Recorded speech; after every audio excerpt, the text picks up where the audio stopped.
មួយនឹងគឺអស់ហើយណាបងប្អូនមកក្រោយនឹងគឺអស់ហើយហើយថ្ងៃទី28ណាបងប្អូនបាច់ភ័យកន្លែងអង្គុយទេ LED ស្លាយដាក់ធំនៅខាងក្រោមកំពុងតែយឡោដូចគ្នាទៅវិញទៅមកចាក់កន្លែងនេះមួយសិនឡើងប្រឌូកន្លះដល់ចូលបោះមកជង្គង់មួយរបស់សៃណេតបាទលោកគ្រូគឺលោកគ្រូនូសុវណ្ណអញ្ញាក្រាបជាការប្រកួតទាត់ជើងក្រោមមួយឡើងប្រឌូកន្លះចូលចាក់ជង្គង់របស់សៃណេតចាក់ជង្គង់ចាក់ទៅចាក់មកជង្គង់កន្លែងនេះសិនជង្គង់ទៅជង្គង់មកហើយក្រោយតិចសិនលេងជើងក្រោមមួយសិនចាក់ទុកមួយរបស់សៃណេតមកជើងសងវិញរបស់លឹមទ្រូកន្លះចាក់ទុកមួយ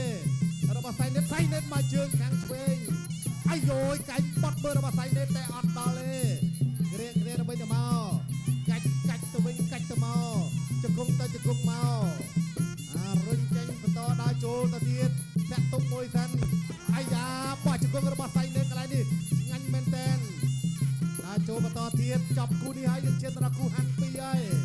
បាទម្ចាស់ខ្សែក្បាក់គីឡូហាំពើរបស់ Extreme ប៉ះមួយកន្លះរបស់រុស្ស៊ីដល់ចូលលាន់ទ្រុឌូកន្លះដល់ចូលបាទសៃណេតបោះជង្គង់មួយទៀតអូយបាច់ជង្គង់វិញធ្ងន់ណាស់តែលាន់ទ្រុឌូកន្លះអត់អីទប់ជាប់ចាប់ទឹកទី1 សឡប់បាត់ហើយតែឌូកន្លះអត់អីទេឆ្លងកាត់ការប្រកួតច្រើនណាស់តើចូលពីឌូកន្លះទៀតទៅលើសៃណេតគាត់ជាក្រោមគាត់ជាក្រោមសមកវិញដូចគ្នាពីឌូកន្លះញាក់បងមួយញាក់តរិចស្រាប់គាត់ជាក្រោមទៀតពីសៃណេតបាក់ហើយឆ្វេងរបស់ប្រចាំពីឌូកន្លះដើរចូលពីឌូកន្លះគាត់ជាក្រោមពីឌូកន្លះនៅទីញាក់ដើរចូលទៅទៀតបោះជង្គង់ឆ្វេងជង្គង់ស្ដាំទៅវិញជង្គង់ស្ដាំពីសៃណេតជង្គង់ស្ដាំកែងបត់ឆ្វេងរុះមកមួយពីសៃណេតជង្គង់ស្ដាំជង្គង់ឆ្វេងអីយ៉ាសៃណេតចាប់ផ្ដើមបញ្ចេញផ្លែកែងហើយនៅតារាចូលពីឌូកន្លះធាក់ស្ដាំទល់បាក់គាត់ជាក្រោមអាយ៉ាចំមកអោតូចអត់អីទេបាទផិតទេដើរចូលពីឌូកន្លះគិតទៅដើរចូលបោះជង្គង់ឆ្វេងជង្គង់ស្ដាំជង្គង់ឆ្វេង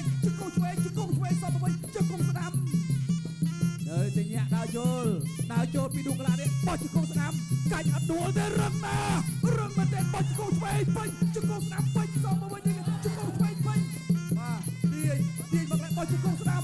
សៃណេតជង្គង់ល្អណាជង្គង់ទៅទៀតពីឌូកន្លះជង្គង់ទៀតពីឌូកន្លះជង្គង់ឆ្វេងសពវិញជង្គង់មកវិញជង្គង់ទៅជង្គង់មកបោះជង្គង់មួយទៀតពីឌូកន្លះជង្គង់ពីសៃណេតបបួរគ្នាលេងជង្គង់ហើយទៅដើរចូលទៅទៀតវៃគាត់ជើងក្រោមលូកស្ដាំកែង